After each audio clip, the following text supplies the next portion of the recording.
In this video, for my second day of graphing linear inequalities, I'm going to remind you how to graph the following inequality.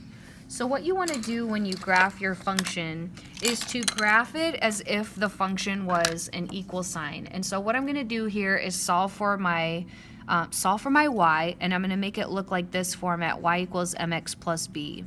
Now, you can graph this in standard form, but just most of my students aren't as comfortable with that. So as a quick preview, if you graphed it with the x and y intercepts, you'd set 2x equal to 6, you'd divide by 2 on both sides, and your x-intercept would be a 3. And then to find your y-intercept, you set your y term, negative 3y equal to 6.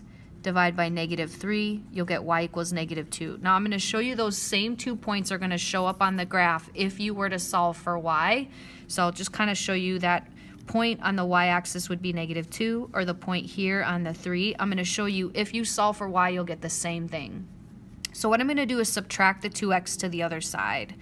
So negative 3y is greater than, now if I subtracted that 2x onto this side, it's going to be negative, plus the 6 that was already there, and now divide by negative 3. We'll get y is, now if you divide by a negative, you want to switch your sign. Negative divided by negative is going to make that a positive 2/3 x, and 6 divided by negative 3 is negative 2. So I'm going to start at negative 2 and then follow my slope, which is up 2, right 1, 2, 3. Notice how that point that we already saw is on the graph. And then up 2 and right 1, 2, 3, I'm going to plot that point. Now this line is going to be dashed because of this symbol. So I'm going to connect those 3 points that I have with a dashed line.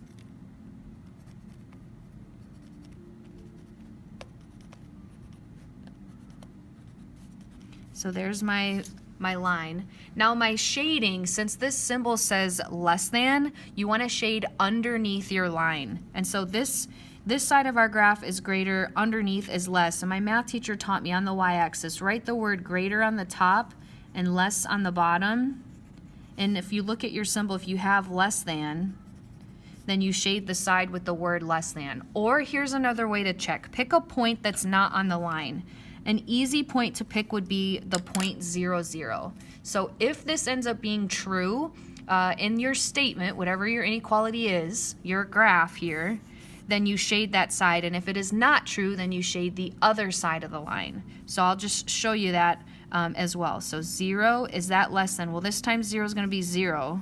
Is it true that 0 is less than negative 2? No, so we shade the other side of the line, not where 0, 0 was. So we're going to shade underneath that line. So there's a couple different ways you can check.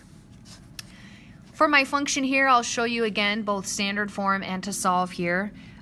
If you set x equal to 10, that's going to be your x-intercept, which looks like we don't have that point even on our grid.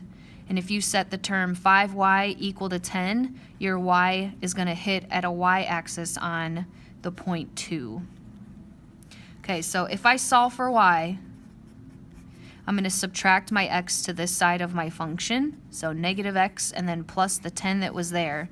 Now divide everything by 5. So y is less than or equal to negative 1/5 x, so 1x divided by 5, or a fifth, plus 10 divided by 5, or 2. So I'm going to start at 2 and I'm going to go down 1, right 1, 2, 3, 4, 5. And I'm actually going to go backwards because I want a couple more points. So up 1, left 1, 2, 3, 4, 5. Looks right where I had my ruler here. There's a solid line underneath, so I'm going to draw a solid line here on my paper. And then I just need to figure out what side to shade. So above the line is greater, below the line is less. My symbol is less than or equal to, so I know it's going to be this side, but I'll show you another way. Pick a point that's not on your line. An easy point to pick would be 0, 0. Now, because this is in my shaded region, it should make this statement true when you plug in 0, 0. So test. So if we say test 0, 0, and I plug in a 0 for y and a 0 for x. Well, 0 times anything is 0. Is it true that 0 is less than or equal to 2? That's true, so we do want to shade the side of the line where 0, 0 is, which is underneath of that line. Just some words then I thought that might be helpful to review. At least means greater than or equal to. No more than means less than or equal to. More than means greater, less than means less than. Minimum means greater than or equal to, because if you want a minimum of $10 for lunch, that means you need $10 or more, so greater than or equal to. So these always go opposite of what I kind of generally think. Maximum, if you want to spend maximum $10, don't spend over $10, so meaning spend less than or equal to $10. Up to would be less than or equal to, and fewer than would be less than. So just some word phrases that might be helpful for you. And then as a challenge, I'm going to say pause the video and see if you can get the inequality statements for these, and then check your work here. But I'll go through these with you, and then let's see if you got them right. So Charlie is greater than 46 pounds.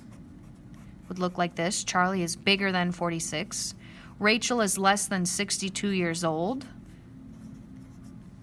The book, B. Book is at least $45.21.